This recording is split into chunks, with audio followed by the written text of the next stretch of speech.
అదే RTV app వార్తల్ని క్షణాల్లో చదివే అవకాశం ఉంటుంది. ఒక న్యూస్ పేపర్, ఒక టెలివిజన్ ఛానల్ మీ చేతుల్లో ఎప్పుడూ ఉంటాయి. ఒక కాకి ఒక మాంసాహార దుకాణదారుని తీవ్ర ఇబ్బందులు పాలు చేస్తుంది. అది అంటే ఆ దుకాణంలో కూడా వెళ్ళిపోయి మాంసాహార వ్యర్థాలని అది ఎత్తుకెళ్ళిపోవడంతో వాళ్ళు ఈవేళ అది వాళ్ళ చేతికి చిక్కడంతో దాన్ని బంధించారండి.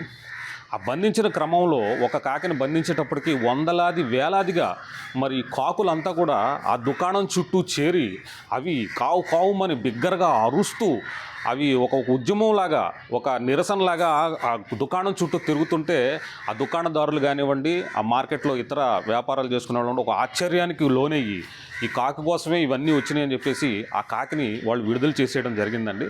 ఈ సందర్భంగా మనం కాకుల గురించి చెప్పుకోవాల్సి వస్తే అవి మంచి సంఘజీవులు, కలిసికట్టుగా అన్ని గుంపులుగా జీవిస్తూ ఉంటాయి.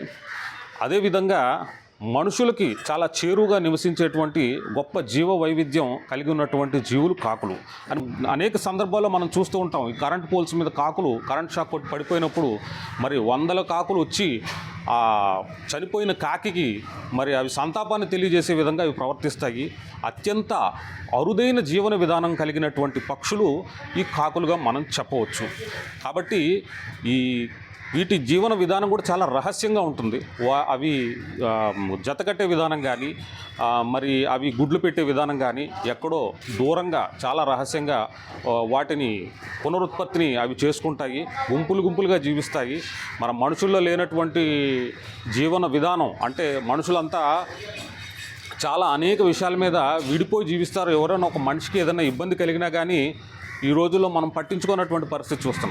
కానీ అదే ఒక పక్షిలో ఇంత సంఘటితంగా అవి ఒక పక్షి కోసం ఆరాటపడే విధానం చూస్తే ఆశ్చర్యం కలగక మానదు. మరిన్ని వీడియోస్ కోసం ఛానల్ ని సబ్స్క్రైబ్ చేయండి. లేటెస్ట్ అప్డేట్స్ కోసం వాట్సాప్ ఛానల్ ని ఫాలో చేయండి. అండ్ లింక్ డిస్క్రిప్షన్ లో ఉంది.